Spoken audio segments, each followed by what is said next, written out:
let me get to, if I may, to the real point.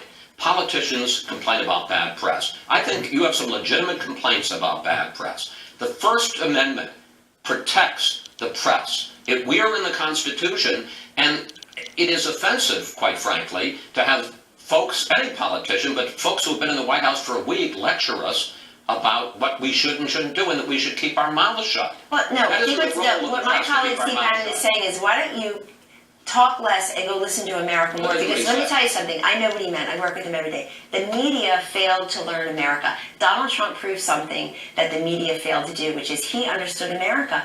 The idea that we were never taken seriously in places like Pennsylvania, to say we have zero intelligence, zero integrity, and that we should keep our mouths shut is offensive. I think it's called listen more. And let me just say something that else happens. It's the way that everything is cherry-picked. Biased media coverage is easy to detect. It frankly helped us because this was such an elite rejection election where the establishment, the elites were all rejected by the voters. It turns out there are a heck of a lot more of them than us, Chris, and that's how we won. Why is that relevant? It's relevant because people, who's cleaning house? Which one is going to be the first network to get rid of these people who said things that just weren't true? Talk about fake news, talk about alternative facts. What happened last week? I went on 3 network Sunday shows. I spoke for 35 minutes on 3 network Sunday shows. You know what got picked? The fact that I said alternative facts, not the fact that I ripped a new one to some of those hosts for never covering the facts that matter to America's women. The 16.1 million women in poverty as we sit here. The 12.4 million women who have no health insurance. Everybody should feel outraged. The billions of dollars we have spent as a nation on public education, only to have millions of kids trapped in schools that fail them and never really promote and protect their intelligence and prepare them for the world as they all deserve. They shouldn't be restricted by the zip code where they live. They should be lifted up. This has all been a colossal failure, and nobody wants to talk about that. They want to talk about, it's always zing, it's always playing gotcha. There's no question that when you look at the contributions made by the media, money contributions, they went to Hillary Clinton.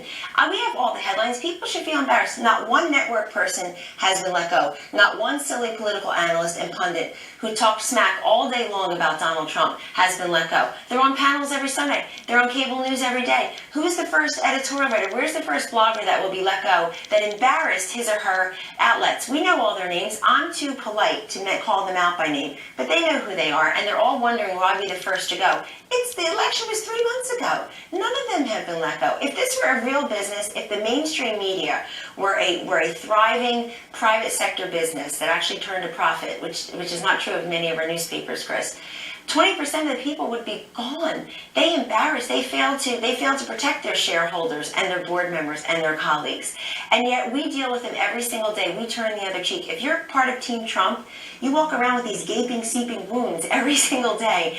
And that's fine. I believe in a full and fair press. I'm here every Sunday morning. I haven't slept in months. I believe in a full and fair press. But with a free press comes responsibility. And the responsibility is to get the story right. Biased coverage, easy to detect. Incomplete coverage, impossible to detect. That's my major grievance, is that the media they're not giving us complete coverage. President Trump has signed all these executive orders this week. He's met with these heads of state. He's done so many things to stimulate the economy, to boost wages, to create jobs.